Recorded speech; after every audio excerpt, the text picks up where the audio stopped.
Welcome back to our channel, everyone. Today we have a 2016 BMW 320i xDrive. Customer mentioned that whenever he presses the brake, there's like a little bit of shaking in the steering wheel. So those are the symptoms we're addressing today, and the repair for it is simply replacing your front rotors and pads. Now this is a symptom that happens on all the cars, not just BMWs. If your car shakes a little bit or the steering shakes a little bit in your hand when you press the brake while you're going 40 and up mile per hour, that means your front rotors are bad. And if we're replacing the rotors, by default we're going to replace the back pads. So stay tuned with us and we'll show you the step by step on how to do that. Alright, so either get your car up on a jack and make sure it's secured to the jack stand, or in our scenario we have a lift. So we got the car up on the lift and now we're going to go ahead and remove the wheel. All the lug nuts or the locking nuts are 17 millimeter on this car. So I'm going to go ahead and get this wheel off. We'll be back with you shortly.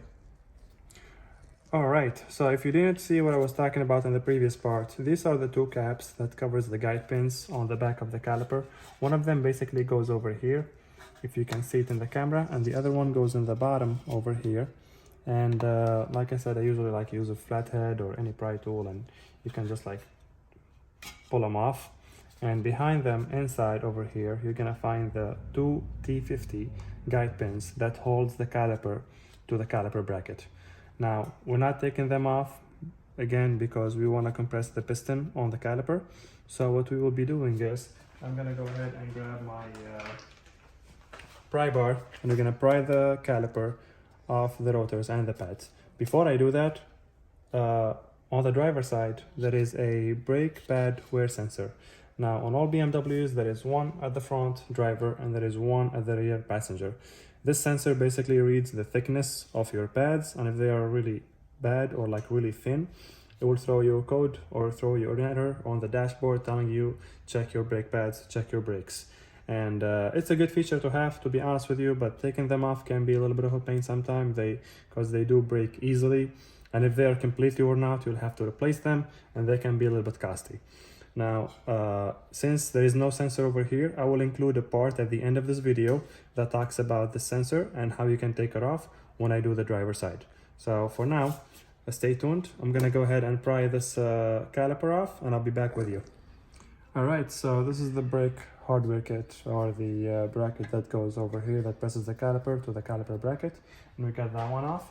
Now we're gonna go ahead and continue pressing the compressing the piston for the caliper. So I'm just gonna pry it towards me like this, and we can look at the piston. There is probably still more room for that, so what I'm gonna do is I'm gonna go ahead and grab my pry bar, and let's see if we can get it like this, if we can fit it. I'm gonna see if I can get it between the pad, and no, I can't. So I'm gonna move to plan B. There we go. Just make sure it doesn't slide or it doesn't slip and injure somebody, but be careful when you do this, be very careful. All right, and I believe we got it compressed enough because it's not going any further. All right, so we got that compressed. Now what I'm gonna do is I'm gonna grab my 50 torque bit, and I'm gonna finish taking off the guide pins for the caliper so I can get the caliper off. I'm gonna go ahead and get these two off, and then I'll show you what we're gonna do next. All right, so I grabbed my pry bar and my flathead, and I basically put it between the pad and the caliper on the outer side, and I just pulled on it to compress the piston in. Now before I finish compressing the piston, what I'm gonna do is there is the brake hardware on the side, and the best way to take this off is without anybody getting injured is just to pry on it a little bit. There we go. All right, so we got both guide pins unscrewed. Now I went ahead and I just grabbed the caliper. Now these guide pins, we will be lubricating them later on. Well, not lubricating them, we'll be greasing them later on before we put everything back together. But we have the front pad, it just comes off like this. I'm just gonna put it on the side here, and the rear one has like a clamp on the back. There we go. And that's how it comes off. I mean, the pads are not in a bad shape, but since we are replacing the rotors, it's very important that we replace the pads too.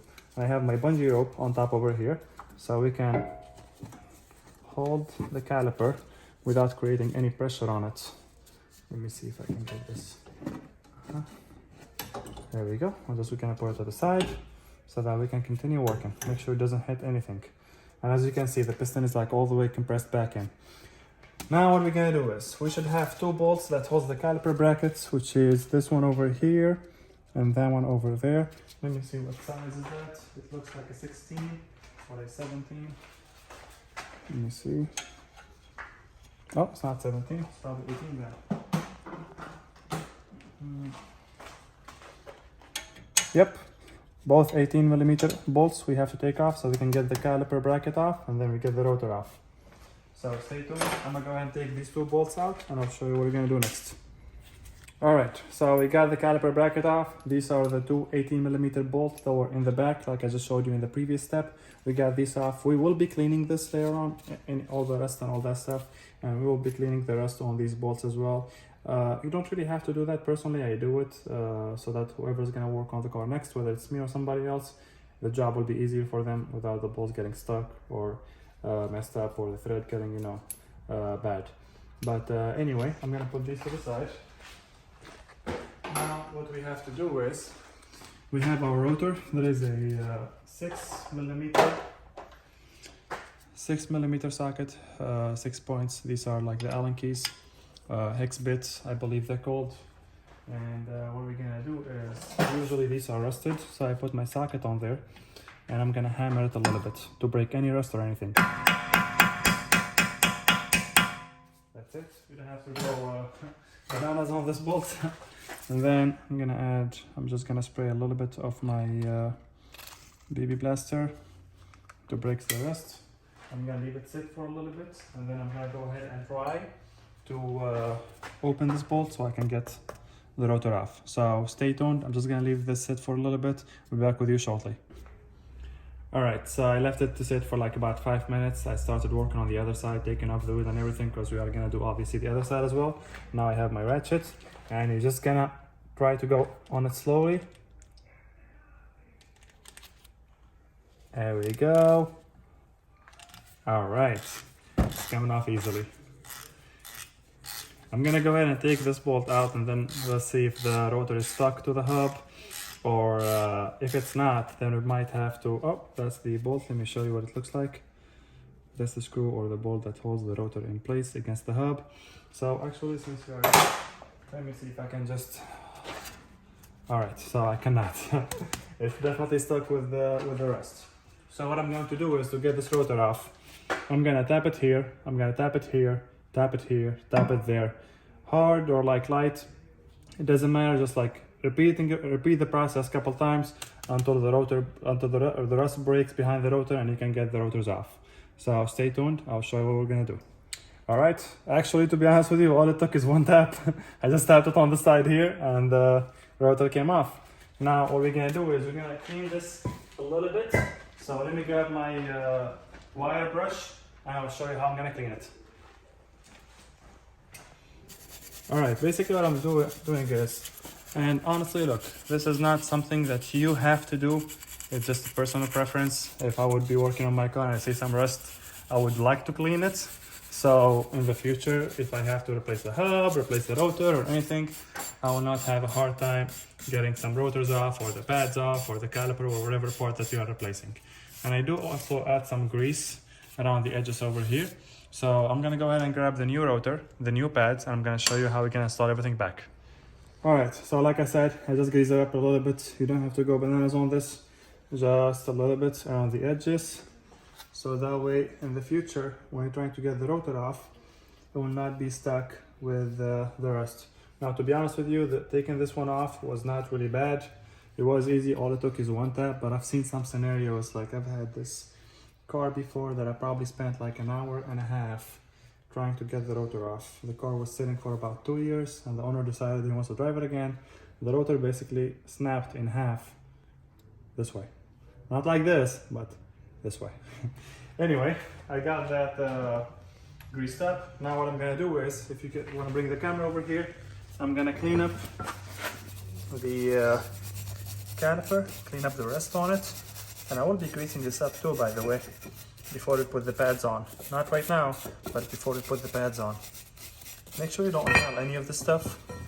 If you're doing it in your garage at home, leave the door a little bit open, or have like a fan if you're doing it in the summer that blows this stuff outside.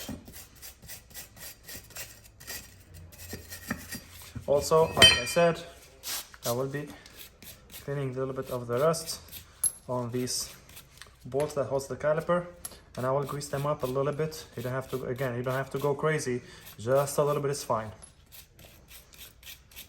You want to make sure you get that rust off. All right, now we have the new rotor. What we want to do first is compare the size, make sure they're perfect, the same. They're both the same size. And as you can see, if you take the video from the top, you'll see that they are the same size. So this is the correct rotor. Always do not make the mistake of just installing the new rotors. Sometimes wherever you ordered it from or wherever you got it from, they do not know what they're talking about, and you end up with the wrong rotors. So I'm just gonna put that like that. I'm gonna grab the I'm gonna grab the bolt for it, which was, I think it was right there. Oh, right there. There we go. I'm gonna put it back. Let's see.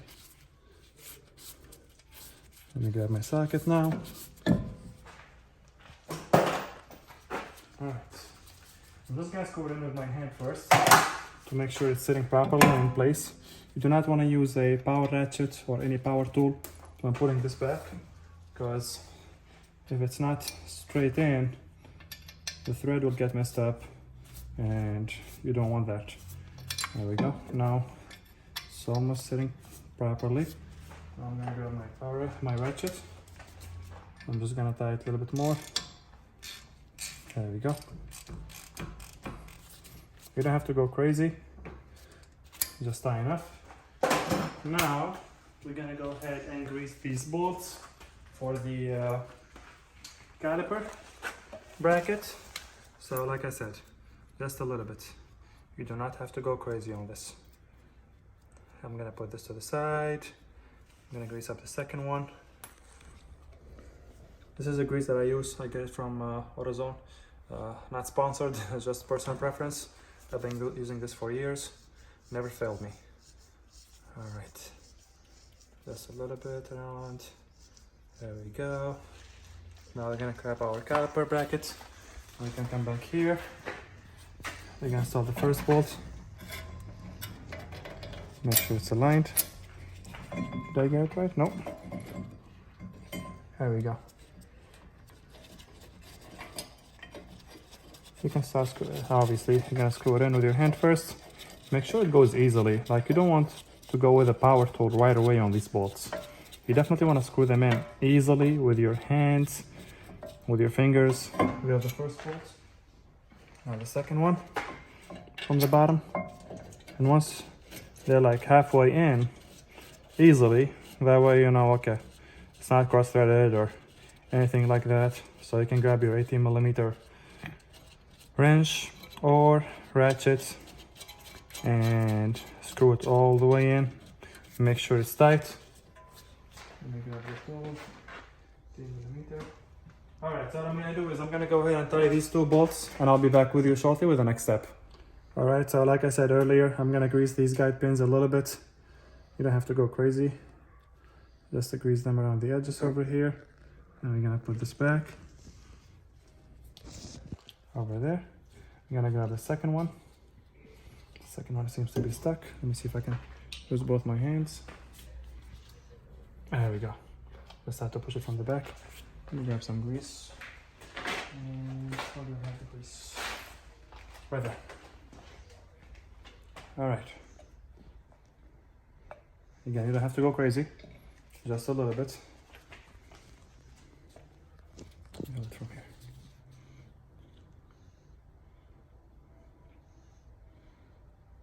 This step is really important in maintaining your calipers and brakes and rotors, because imagine if you don't do this, the rust gets here and they get rusted. You press the brake, either the caliper gets stuck and will stay stuck, or there's no brakes because one of the guide pins snapped, and I've seen that before. So I'm just gonna push this back in here, and then later on we'll go ahead and screw them in. Now what I'm gonna do is I'm gonna put some grease around the edges on the caliper, and to be honest with you, not a lot of people do this, like garages and whatnot. I'm not shaming anybody who doesn't do it. It's still valid if you don't do it, but it's not gonna prolong the life of your pads or your rotors. So we want to make sure everything is greased up properly. Like I said, again, do not go crazy, just a little bit around the edges. Okay, and then we have a little bit here.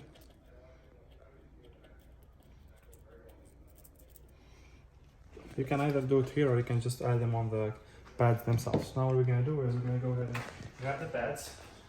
We have our first pad that's gonna go like this. So as you can see, the same bracket like the other one. And I just put that back in there. Now actually, since I have the pads, let's make sure they are the same shape. We have the old one and the new one. Can you see the difference in thickness? Yep. So they're the same shape. Now the second one, you can just slide it in here. What we're gonna do now is take off the caliper from this bungee rope and try to put it back on the caliper.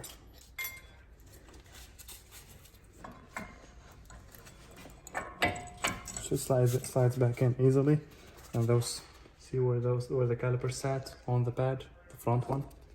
Make sure it's sitting properly on both sides. Now what I'm gonna do, now that this is sitting properly, I'm gonna go ahead and tighten my guide pins all the way, and I'll be back with you shortly. Alright, so we made sure the caliper bracket bolts are tight. We tightened the guide pins, which are the 50 torque bits, and now we're gonna put these caps back on again. Make sure we don't forget these caps, because again, the main sole reason for these caps is that sand or water or snow does not get in there and damages your guide pins with rust or anything else. Now the next step is we're gonna put this bracket back on the front of the caliper. The best way to do this is I'm gonna show you. This is how I usually do it myself. So we just set it like that, and we're gonna try to push it. There we go. And it's sitting properly. Now the last step to do is we go ahead and put our wheel back on. Stay tuned, because shortly I will be showing you what we're gonna do about the sensor, the brake wear sensor. And also, once you're done with this job, when you get back in the car, before you start the car, pump the brake pedal 3 times. The reason why we do that is because now the piston, like the entire caliper, is a little bit loose because the piston is compressed all the way in. So when you pump it before you start the car or start driving it, you will get the piston back against the pads and you will have a safe experience. So stay tuned, we'll show you what we're gonna do about the brake wear sensor on the driver's side. Alright, so as promised, back on the driver's side, the sensor I was telling you about, the brake wear sensor. So this is where it goes. This is the harness it goes for. It goes here, here, here, and like I showed you on the other side, there is a connector behind here. Just open this door. Let me see. You open this door carefully so it doesn't break. Space is a bit tight. There we go. And you just take it out of these guides over here. You press that tab. After you get it out, you see that tab over there? This tab, you press that tab and you take off the entire thing. And that's if you have to replace it. In our scenario, the brake wear sensor still have some life to it because the pads are practically in good shape. As you can see there, it's not very worn out. It's actually just greased up a little bit, which I'm assuming the shock well on this side is better than the other side, but we still have to tell the customer. But what we will be using is we're gonna use a hose plier. What I'm gonna do is I'm gonna get it in there and I'm gonna try slowly. Now this is a very sensitive part, it can easily break.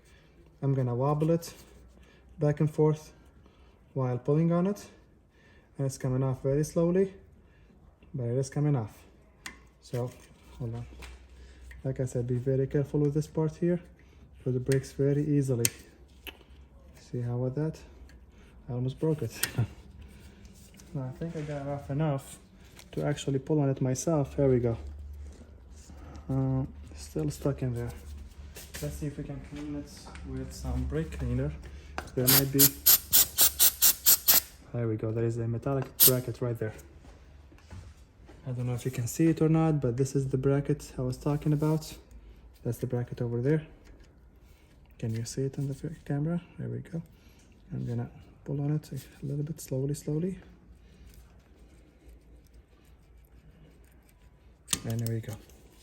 Just like that. Let me show you the side or the piece that actually measures the thickness of the pads. Let me clean it up, which is a step. Cleaning this up, if you're not going to use it, is important. We do not want any buildup on it. All right, so basically, let me grab my pick to show you in more depth. So this piece over here, you see that bump on the sensor over there?